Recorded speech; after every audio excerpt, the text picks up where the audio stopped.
So now it's time to open up the cover and replace the hard drive. So we have got this SSD now, right? And I've already opened the nut for this. All I need to do is to just pull the cover out like this. Comes out.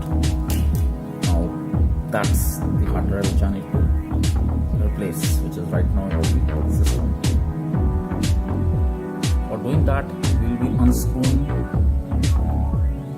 the following. One, get aside.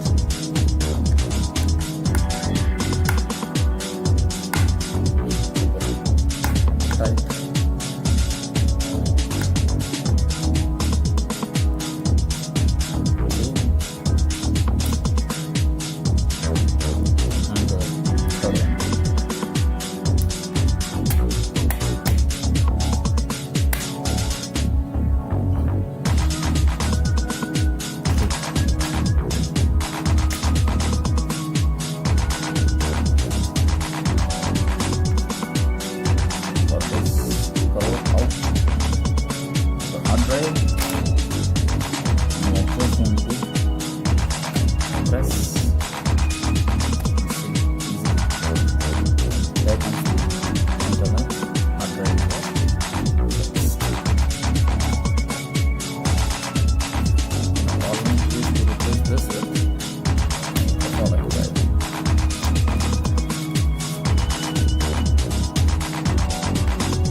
A bit shaky, so we'll put some government screws back to hold this here. So this is basically a cover which was glued, so I just remove this. You can see where it comes out. So we'll put the hard drive. No need to glue, I don't think it's necessary. Just simply put the cover so that it becomes non-shake and it holds the grip.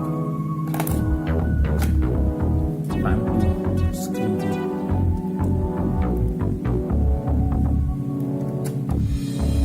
let's see if we can get a hold of it so that it doesn't become shaky. So the point entirely here is to keep the hard drive intact. This thing will help us out.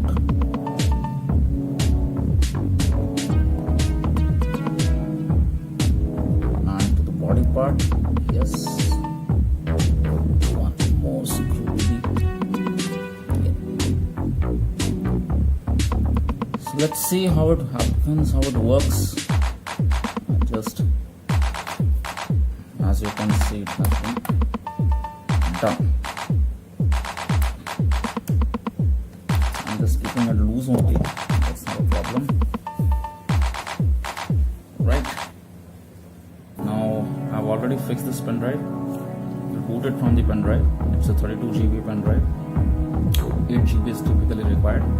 Now this, the main hard drive, becomes my backup, and the SSD becomes a main hard drive for the system. So let's see what happens now. Okay, so forgot to tell you one more thing. That once I was buying this hard drive, I bought an external case also, with the help of which this drive can be used as an external hard drive. Pretty much simple. It's a plastic external casing. It's a USB 3.0 version. And all I need to do is to fix the hard drive to the same. There it goes. Get fixed. It becomes an external hard drive. I'll put a separate video for lot.